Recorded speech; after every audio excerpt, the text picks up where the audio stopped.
inspiration and ideas for your home. Brought to you by Amish Oak and Americana Furnishings. City of Detroit Lakes Public Utilities. Harvest Homes. Janky Sew and Vac. And Paul Davis.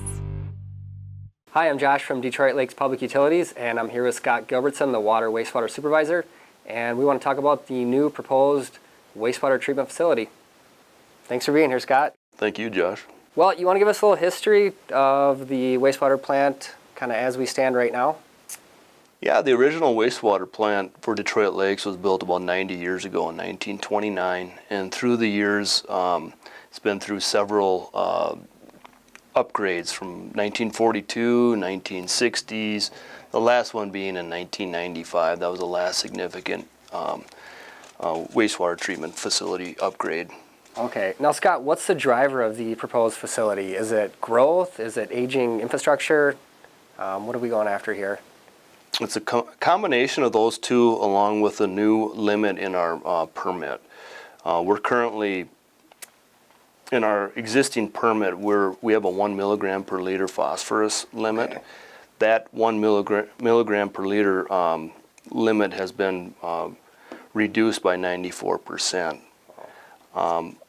With that limit change for phosphorus, we also have some aged facilities that we need to take care of, and also some capacity issues. So it's a combination of three.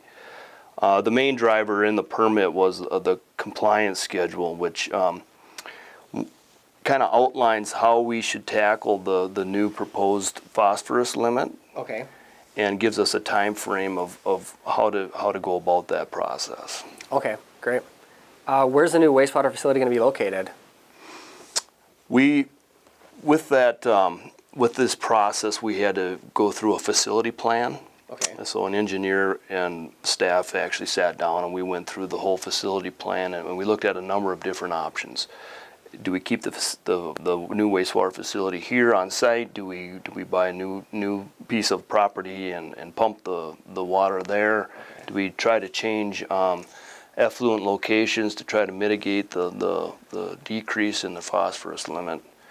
What the facility plan outcome was is we are going to design a E2Q enhanced effluent quality treatment facility. All right. The facility is going to stay on site. The benefits of that is currently all the wastewater is collected and brought to this point already. Okay. So we don't have to do any existing pumping or any additional pumping, I should say. And we feel we have the footprint and we're in a nice location here to grow. Okay, perfect.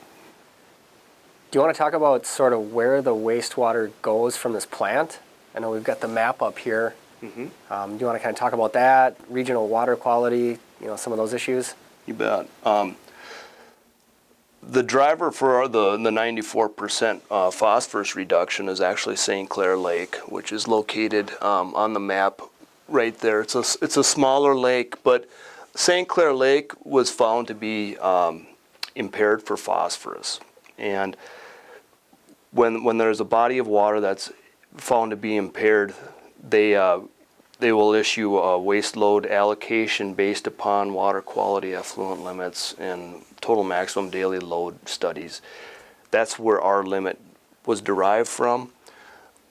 The main driver of the St. Clair Lake, I believe, is it's a regional water issue, because St. Clair Lake does flow to Muskrat Lake and then to Lake Sally, which flows to Lake Melissa. As you can see, they're all connected and they're all high quality bodies of water that we want to protect. Right. So that was the main reason I believe that St. Clair Lake was part of the study. Okay, perfect. What's the schedule for design, construction, and when's the new facility going to be online? We hope to be done with design next spring, with construction possibly starting in the fall of 2017.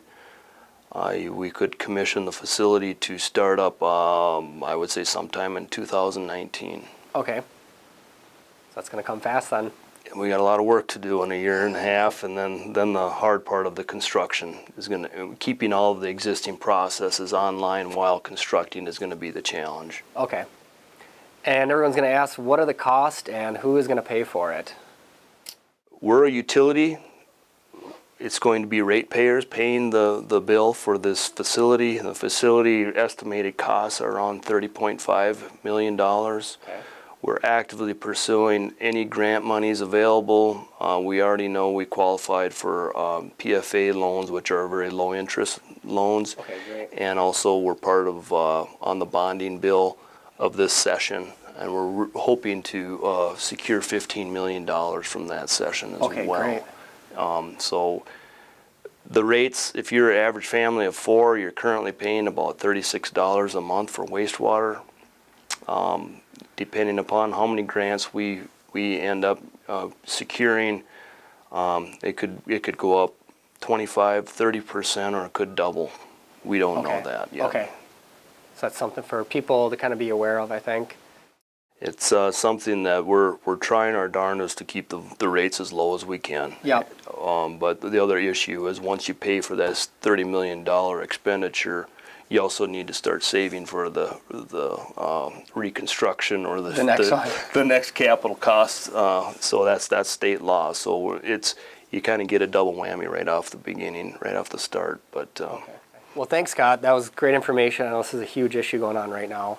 We're going to try to keep people kind of up to date on what's going on our website, Facebook, newspaper, try to sort of keep everybody aware of what's going on. If you have any questions, give us a call. Best number to reach us at is 218-846-7139.